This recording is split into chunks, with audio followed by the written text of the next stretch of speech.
Boa noite, irmãos. Graça, misericórdia e paz da parte do nosso Senhor e Salvador Jesus Cristo. Muito bom nós podermos dar início a mais um momento de meditação na palavra do Senhor, estudo da palavra de Deus. Às quintas-feiras nós estamos estudando a carta aos Hebreus. Hoje nós estudaremos o capítulo 5, do versículo 1 até o versículo de número 10, olhando para o tema Jesus, o sumo sacerdote perfeito. Eu convido você para que nós venhamos a meditar no texto, você já esteja aí com a sua Bíblia já nas suas mãos, para que nós estejamos lendo o texto e depois considerando a palavra do nosso Deus. Mas antes, nós estaremos cantando o hino Adoração ao Criador. Tenho comigo aqui a presença da Rose, que estará tocando, também cantando, e juntos nós estaremos louvando o nome do nosso Deus com este hino, Adoração ao Criador, número 23, do Inário Novo Cântico.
Louvado seja o nome do nosso Deus. Oremos. Ó Pai querido, nós te agradecemos pela rica oportunidade que o Senhor nos concede nesta noite de podermos estudar a Tua palavra, palavra viva, que vem ao nosso coração de um modo muito especial para nos ensinar.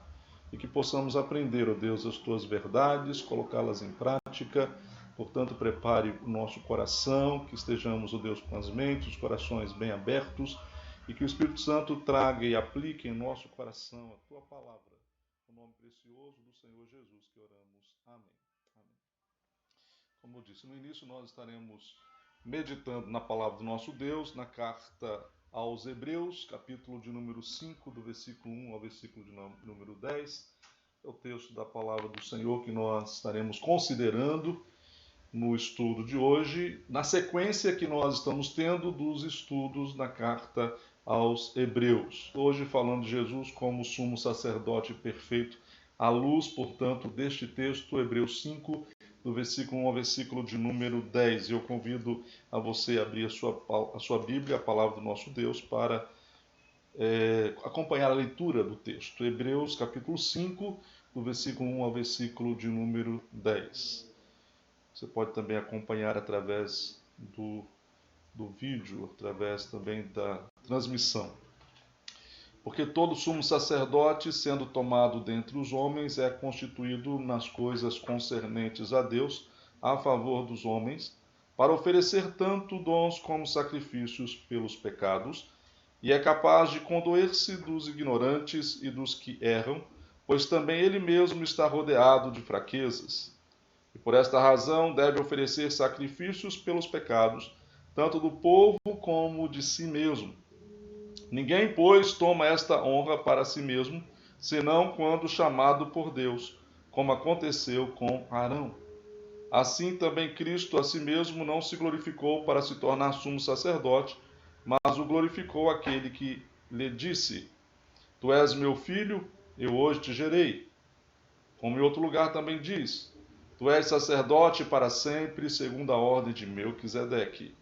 Ele, Jesus, nos dias da sua carne, tendo oferecido com forte clamor e lágrimas, orações e súplicas a quem o podia livrar da morte, e tendo sido ouvido por causa da sua piedade, embora sendo filho, aprendeu a obediência pelas coisas que sofreu, e tendo sido aperfeiçoado, tornou-se o autor da salvação eterna para todos os que lhe obedecem, tendo sido nomeado por Deus sumo sacerdote segundo a ordem de Melquisedeque.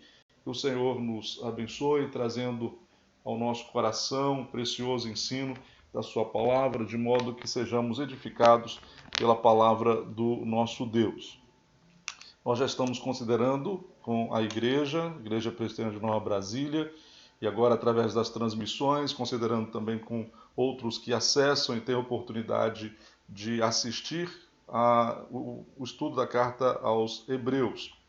Portanto, nós chegamos ao capítulo 5, e quando olhamos para o que vimos anteriormente, nós temos a palavra de Deus nos ensinando que nos momentos mais duros, mais difíceis, mais angustiantes, nós precisamos lembrar de que do trono do nosso sumo sacerdote, Jesus Cristo, provém misericórdia e graça para o nosso socorro. A ajuda do Senhor Jesus sempre acontecerá, e em ocasião oportuna nós encontramos misericórdia, graça e socorro. Nós devemos, como diz Matthew Henry, devemos nos animar pela excelência de nosso sumo sacerdote a irmos diretamente ao trono da graça. A misericórdia e a graça são as coisas que queremos. Misericórdia que perdoe todos os nossos pecados e graça que purifique as nossas almas. Só pelo sangue de Jesus temos ousadia para entrar no lugar santíssimo. Ele é o nosso advogado e adquiriu tudo o que as nossas almas possam desejar ou querer. E aqui na carta aos Hebreus, capítulo 5, do versículo 1 ao versículo 10, o autor ele traça uma comparação entre Cristo e os sacerdotes levitas, mostrando em que se assemelham e em que são diferentes. Qual é o objetivo? O objetivo é enfatizar o ofício sacerdotal de Cristo e demonstrar que tudo que foi instituído sob a lei foi instituído por causa do próprio Senhor Jesus. E a partir deste ponto, ele mostra que o antigo sacerdócio ele foi abolido. Mas isso não significa que o povo de Deus esteja desprovido de um sumo sacerdote. Pelo contrário, nós temos o perfeito sumo sacerdote que jamais é substituído, o próprio Senhor e Salvador Jesus Cristo. Walter Henriksen, lembra-nos muito bem que ninguém, em tempo algum, jamais pôde entrar na presença de Deus sem a mediação de um sacerdote. Após a queda de Adão, foi barrado o caminho que leva a Deus. O acesso através desta barreira só é possível mediante o Filho de Deus, que é Jesus Cristo. A gente lembra muito bem que o Senhor Jesus, ele disse que é o caminho, a verdade e a vida. Ninguém vem ao Pai senão por mim. Evangelho de João, capítulo 14, versículo de número 6. O sumo sacerdote no Antigo Testamento, sendo imperfeito, ele só podia entrar uma vez por ano no Santo dos Santos para oferecer sacrifício por ele e pelo povo. Jesus, o perfeito sumo sacerdote, ele adentra ao Santo dos Santos por meio de sua morte e ressurreição e conduz o seu povo para estar ali também no Santo dos Santos. Ou seja, aqueles que estão em Cristo Jesus estão também adentrando ao lugar santíssimo, de onde nós temos todo o cuidado do nosso sumo sacerdote. Como é que o Senhor Jesus, então, ele no seu sacerdócio, ofício sacerdotal como sumo sacerdote, ele supera o sacerdócio levítico? Em primeiro lugar, nós vemos o autor aos Hebreus destacando a ordenação do Senhor Jesus como sendo superior à ordenação feita aos sumos sacerdotes da linhagem araônica, levítica. Capítulo 5, e nós podemos considerar o versículo 1, o versículo 4, do 4 ao 6. Então, versículo 1, 4, 5 e 6. O sumo sacerdote, ele é aquele que é o representante do homem, ele representa o homem perante Deus. E aqui o texto diz que ele é tomado dentre os homens. Jesus, ele preenche também esse requisito, pois ele se fez um de nós. O Senhor Jesus se encarnou, ele fez-se homem. Então, assim como era para o sacerdócio levítico, isso também se aplica ao Senhor Jesus Cristo, como sendo o sumo sacerdote, que ele se encarna, fez-se homem, então ele também é chamado dentre os homens para ser mediador entre Deus e os homens. A nomeação sacerdotal não acontecia por expediente humano, mas sim pela ação divina, pelo chamado divino. E nenhum homem ele tinha poder para nomear-se sacerdote, muito menos se apresentar como sumo sacerdote. Nós vemos que o rei Saul, ele tentou desempenhar as funções sacerdotais, mas perdeu seu reino. Coré e seus companheiros rebeldes, eles também fizeram a tentativa, de se ordenar sacerdotes, foram julgados por Deus. O rei Uzias, ele tentou entrar no templo para queimar incenso, mas o Senhor o feriu com lepra. Então nós não vemos isso para o homem ter a capacidade dele mesmo vir a se colocar ou se apresentar ou apresentar outros para serem sacerdotes ou sumos sacerdotes. É um chamado exclusivo de Deus. E o sistema levítico ele foi instituído por um ato da graça de Deus, ato gracioso do Senhor. Quem foi o primeiro sacerdote ou o primeiro sumo sacerdote de Israel? O primeiro sumo sacerdote foi Arão, escolhido por Deus, ele foi ordenado pelo Senhor, empossado assim no seu cargo. Teve como principal tarefa oferecer sacrifícios determinados pelo Senhor Deus. E Deus só aceitava os sacrifícios quando eles eram oferecidos no lugar certo, pela pessoa certa. E sempre aí seguindo a linhagem sacerdotal de Arão, então sendo assim escolhido o sumo sacerdote nesta linhagem. No desempenho de seu ofício, o sumo sacerdote ele não visava o seu bem próprio, mas tão somente o bem comum do povo. Este era o seu objetivo sempre. Ele era constituído nas coisas concernentes a Deus. Então isso é a forma como Deus instituiu. É lógico que quando a gente chega aos tempos do Senhor Jesus aqui na Terra, nós vamos ver isto corrompido, né? O sumo sacerdote ele vai estar ligado a questões políticas, tem ali o sinédrio funcionando como algo como um tribunal, né? E aplicando justiça e às vezes cometendo injustiça, e nós vamos ver nos tempos do Senhor Jesus o sumo sacerdote se mostrando com este lado corrupto. Mas o que Deus idealizou, o que Deus estabeleceu foi que o sumo sacerdote ele iria cuidar dos interesses do povo na presença de Deus e tendo assim essa visão de fazer com que o povo pudesse estar ali sendo tratado, acompanhado, especialmente na questão que envolvia os seus pecados. O sumo sacerdote ele é um ofertante, e é bom sempre nós frisarmos que não há possibilidade de nos relacionarmos com Deus sem a presença de um sumo sacerdote. Somente através do sumo sacerdote é que nós temos condições de nos relacionarmos com o Senhor Deus. E o sumo sacerdote ele vai oferecer sacrifício. Aqui o texto diz que ele oferece dons, e essa palavra dons pode se referir a ofertas de cereais, e a palavra sacrifícios, ele oferece dons e sacrifícios, e a palavra sacrifícios, as ofertas de sangue, vítimas, ou seja, os sacrifícios considerados expiatórios. O sacerdote ele tem a identificação com Deus e também com os homens. O desempenho inteiro do sumo sacerdote como representante do seu povo tem valor expiatório, isto é, tem a ver com os pecados das pessoas que ele está representando. Quando nós olhamos para o sistema sacerdotal levítico, observamos que ele foi superado pelo ministério do Senhor Jesus Cristo, sendo Jesus tanto o sacrifício quanto o sumo sacerdote que ministra para o povo de Deus com base na oferta definitiva na cruz.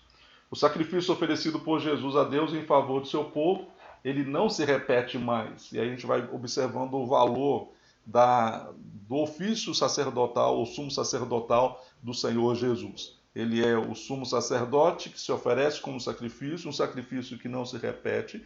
E Jesus, como sumo sacerdote, ele não é substituído, como acontecia com Arão, na linhagem de Arão. Arão, ele morreu, houve a substituição na sua linhagem, o seu filho assume, e assim, consequentemente, quando morria o sumo sacerdote, outro sumo sacerdote na mesma linhagem, ele assumia a função. E Jesus não faz, isso não acontece em Cristo, porque ele continua existindo e exercendo definitivamente o ofício de sumo sacerdote.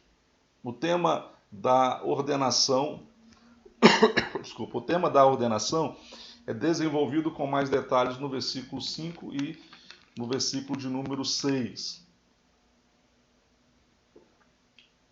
O Senhor Jesus, ele foi glorificado por quem? O texto diz que ele foi glorificado pelo Pai, por Deus Pai. E aqui nós estamos encontrando a citação do Salmo 2, você pode observar na sua Bíblia.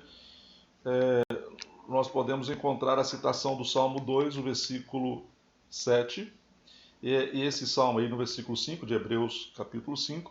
Esse salmo ele foi citado em Hebreus 1, versículo 5, né? Então anteriormente já houve a citação do Salmo 2, e quando a citação aconteceu lá no início, no primeiro capítulo de Hebreus, nós vimos que o autor usou para provar a divindade do Senhor Jesus.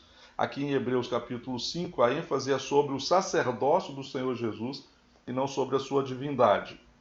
Então o Senhor Jesus, como homem, veio à terra, se encarnou, assumiu, portanto, esta função como sumo sacerdote, especialmente no sacrifício que ele realizou, e continua a fazer, após a sua ressurreição, o cumprimento do seu ofício sumo sacerdotal. O apóstolo Paulo ele usou o Salmo 2, versículo 7, em Atos 13, versículos 33 e 34. Ali ele usa as palavras do salmista não para se referir ao nascimento de Jesus em Belém, mas para se referir à ressurreição de Cristo. E aí nós podemos ver que Jesus, em sua ressurreição, como se ele tivesse sido gerado pelo Pai para uma nova vida gloriosa. Então ele recebe a glória do Pai. A glória que ele deixa para vir à terra, agora ela é restituída pela ação do Pai. Quando Arão ele foi ordenado para o sacerdócio, ele ofereceu sacrifícios de animais. Agora, quando a gente olha para o Senhor Jesus, tornando-se o sumo sacerdote, ele apresenta a si mesmo. O oferecimento é dele, ele se coloca, ele se apresenta como sendo o sacrifício. E depois ele ressuscita dentre os mortos. A ordenação de Jesus como sumo sacerdote ela tem caráter perfeito por dois motivos. Primeiro, que é para sempre. O sacerdócio do Senhor Jesus ele é um sacerdócio eterno. Nunca poderá ficar melhor do que já é, e não cede lugar a um melhor, pois é perfeito. Então o sacerdócio do Senhor Jesus ele está no ponto certo, ideal, perfeito, completo, como Deus estabeleceu. Nenhum sacerdote do Antigo Testamento ministrou para sempre, como já falamos, pois todos morreram, deixando o cargo para os seus sucessores. Né? A expressão para sempre é importante na Epístola aos Hebreus, mostrando aí a eternidade. Então, uma vez que Cristo é o sacerdote para sempre, ele dá salvação eterna, concede salvação eterna ao seu povo.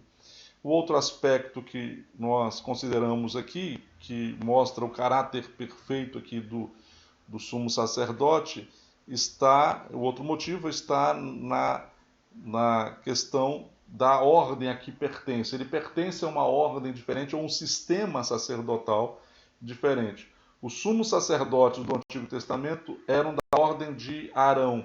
Jesus é da ordem que o autor apresenta aqui de Melquisedeque. Ele apresenta este nome, esse personagem que está ligado ao Antigo Testamento.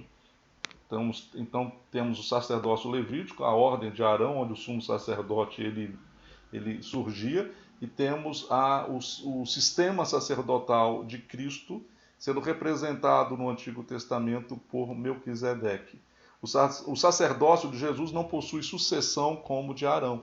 É para todos os tempos, para todas as épocas. Ao citar o Salmo 110, verso 4, o Salmo de Davi, no mesmo contexto em que cita o Salmo 2, verso 7, o autor da carta aos Hebreus ele introduz o nome de um personagem, ele introduz o nome desse personagem misterioso, chamado aqui Melquisedeque. E ele traz luz, quando fala a respeito de Melquisedeque na carta aos Hebreus, ele está trazendo luz ao Salmo 110, verso 4, e também luz à narrativa de Gênesis, onde pela primeira vez na Bíblia aparece o nome Melquisedeque. Gênesis capítulo 14, do versículo 18 ao versículo 20, quando nós encontramos Melquisedeque associado à história de Abraão. Com isto, o autor aos Hebreus está dando início ao que vai falar mais detidamente no capítulo 7, do versículo 1 ao versículo de número 10. Nós vamos chegar a esta, se Deus assim nos permitir, nós vamos chegar a esta parte da carta e nós vamos ver que ele vai falar mais detidamente a respeito de Melquisedeque. Mas só para a gente já considerar algumas coisas, o nome Melquisedeque significa rei de justiça e ele também é chamado rei de Salém, ou rei da paz, justiça e paz unidas aí no mesmo personagem, na mesma pessoa. O surgimento dele é antes da lei de Moisés ter sido promulgada, e ele reúne, portanto, nele os ofícios de sacerdote e rei. E nós não temos o registro de quando ele nasceu, de quando ele morreu. Ele é apresentado como retrato de nosso Senhor Jesus Cristo. Portanto, Jesus Cristo pode ser sacerdote para sempre, porque ele pertence a esta ordem, chamada Ordem de Melquisedeque. No comparativo entre os dois sistemas sacerdotais, nós percebemos que o representado por Arão era parte do problema, em vez de o ser da solução. Nesse sistema havia sim um compadecimento pelos pecadores, ocorria isso, o sacerdote ele tinha esta função, ele se compadecia pelos pecadores, mas ele precisava de alguém que tivesse compaixão por ele também, porque ele tinha que oferecer sacrifício por seus pecados.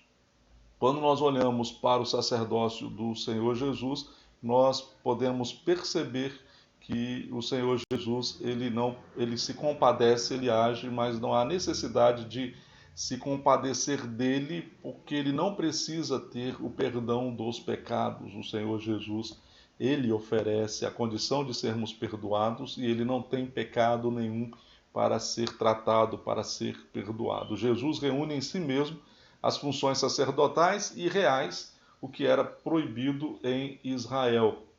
O profeta Zacarias, no capítulo 6, versículo de número 13, ele diz: Ele mesmo edificará o templo do Senhor e será revestido de glória.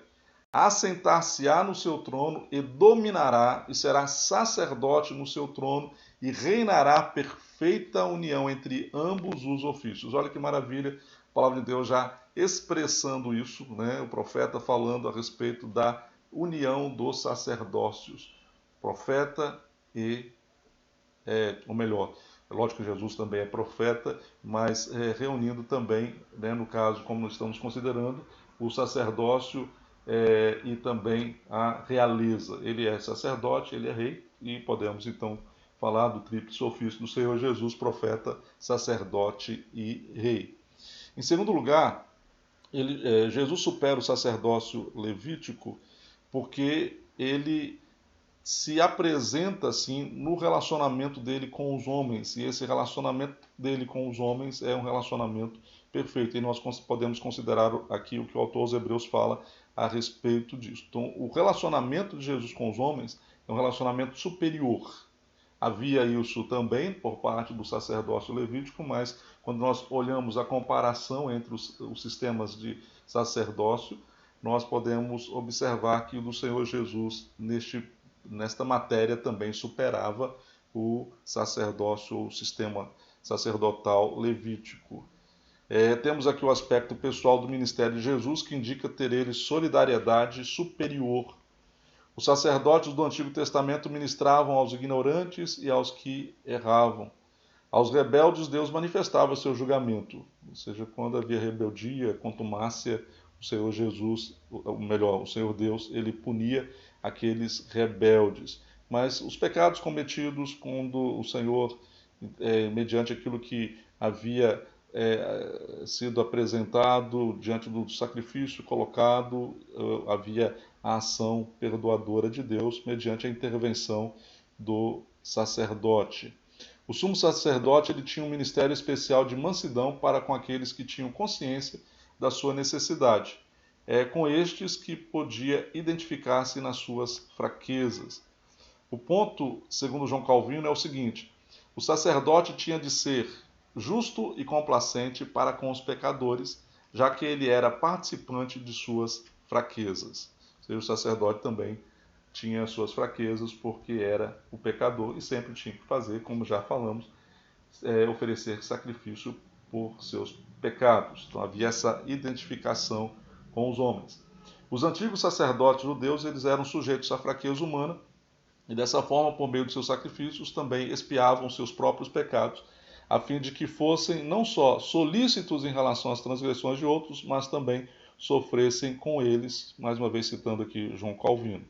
Jesus participou de nossas fraquezas, mas sem pecado. Aí, este que é o detalhe muito importante. Jesus também vem a este mundo, ele participa das nossas dificuldades, participa das nossas limitações, mas sem cometer erro, sem cometer pecado. E nós vemos a palavra do Senhor apresentando esta verdade para nós. Jesus é nosso irmão, pois ele se identifica e também se solidariza conosco. Ele se compadece de nossas fraquezas e age para que nós possamos obter socorro em ocasião oportuna. Agindo assim, ele demonstra coração puro e nos fornece exemplo para que, mesmo imperfeitos, nós venhamos a atuar no alívio daqueles que sofrem, condoendo-se ou condoendo-nos com aqueles que, semelhante a nós, pecam. Então nós olhamos para Jesus também com este olhar de vermos nele este exemplo para nós, onde nós também devemos olhar para as pessoas e vendo que as fraquezas existem e nós estamos sendo solidários neste sentido, ainda mais nós que também somos pecadores. Jesus é o exemplo perfeito a respeito disso. De que maneira o Filho de Deus aprendeu a obediência?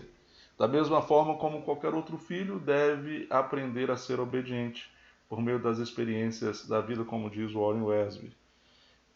Menciona-se, portanto, aqui o sofrimento de Jesus Cristo em favor do seu povo e aquilo que ele fez em obediência ao Pai, se identificando conosco. Em todo o tempo, o Senhor Jesus ele cumpriu o seu ministério sendo obediente ao Pai e apresentando a sua identificação com os homens. O foco principal de Hebreus 5, versículo 7 é o sofrimento de Jesus demonstrado no Getsemane e na cruz, vivendo em si mesmo o horror do pecado da humanidade. Nós observamos o Senhor Jesus apresentando as suas orações ao Pai no Getsemane e também na própria cruz, na sua crucificação. Como diz o reverendo Hernandes Dias Lopes, Jesus orou, clamou, chorou e sangrou no Getsemane. Jesus foi ouvido por causa de sua piedade. Ele pediu o afastamento do cálice, a morte eterna, resultado do juízo divino sobre o pecado. O Pai, porém, não o livrou da morte, mas do poder da morte na ressurreição. Jesus ele passa pela morte, mas o que nós podemos ver é o Pai ressuscitando o Filho, fazendo com que ele tenha vida e passa então a demonstrar a sua conquista, a sua vitória sobre a própria morte na ressurreição.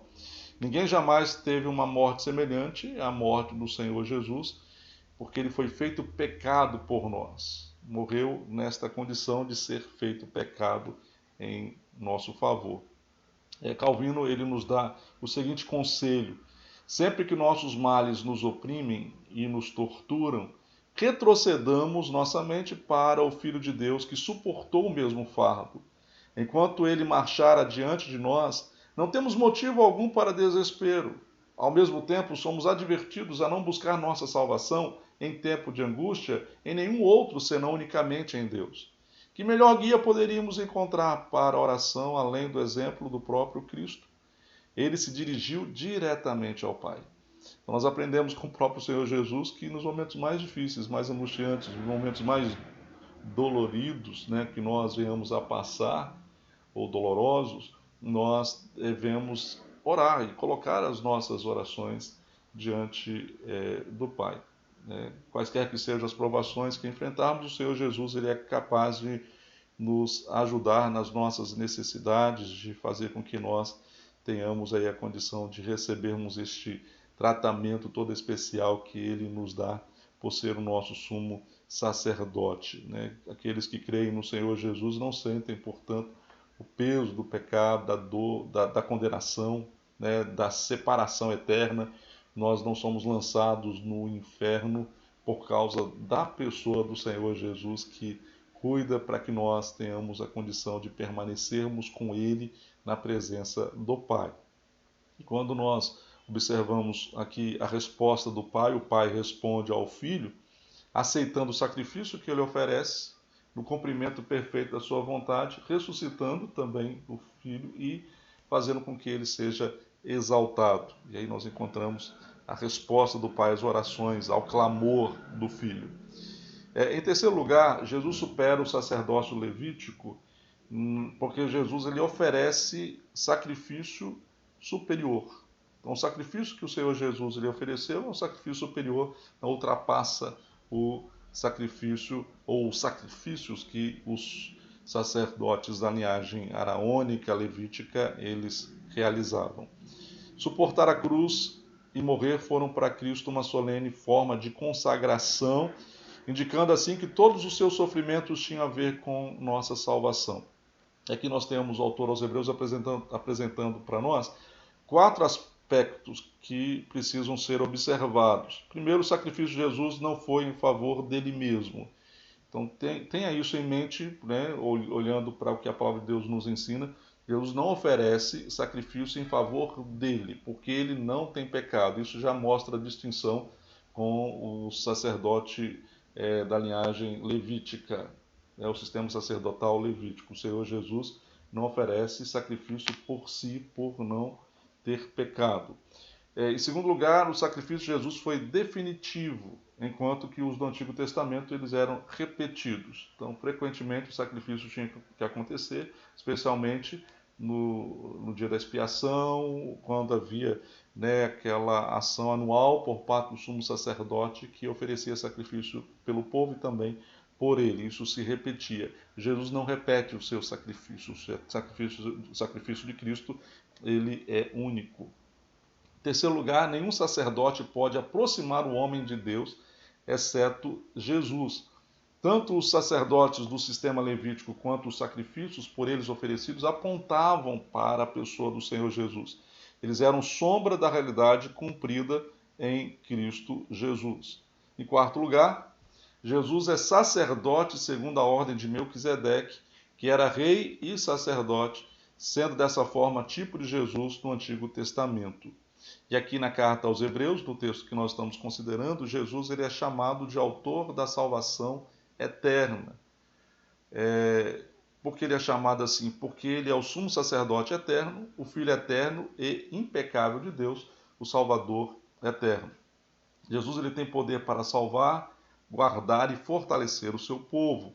E nós vemos a palavra de Deus nos ensinando a respeito do sacrifício de Cristo e que a morte do Senhor Jesus aconteceu pelos nossos pecados, segundo as Escrituras, foi sepultado e ressuscitou, segundo as Escrituras, 1 Coríntios capítulo 15, versículo 3.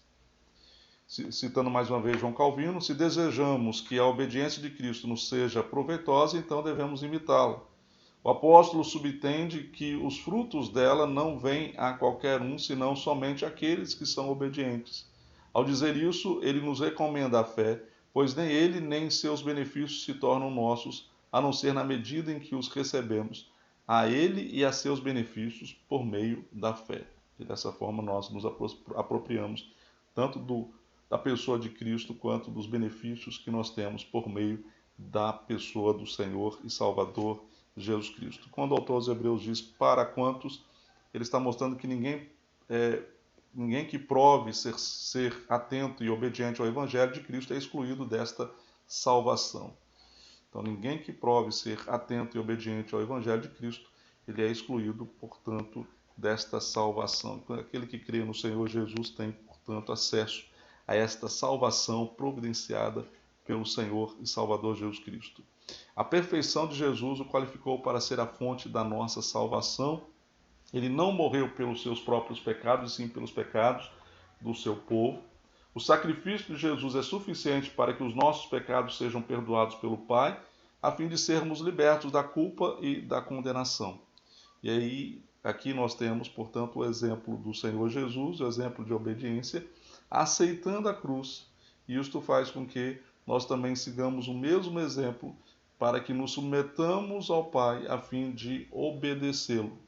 E nessa obediência ao Pai também nós tomamos a cruz nesse caminho de Cristo, ou seguindo o Senhor e Salvador Jesus Cristo. Nós nos comprometemos a ter esta vida que Cristo nos oferece e até mesmo sofrendo por amor ao Senhor e Salvador Jesus Cristo, para que Ele seja sempre glorificado e exaltado.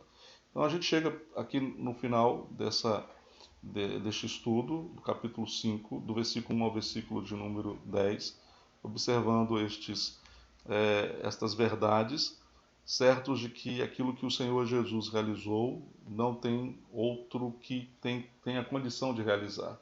O Antigo Testamento preparou todo o ambiente, e o autor aos Hebreus ele não está desconsiderando isso, ele considera que aquilo que foi feito, de fato, cumpriu a sua finalidade, de conduzir a Cristo, de apontar para a realidade que viria. Então, a sombra apresentando a realidade veio, Jesus Cristo cumpriu. O que se estabelece agora é aquilo que Jesus Cristo ele definiu na sua primeira vinda, com a sua morte, e agora se apresentando ressurreto e exaltado, continua reunindo nele, e sempre vai ser assim, os ofícios de profeta, sacerdote e rei.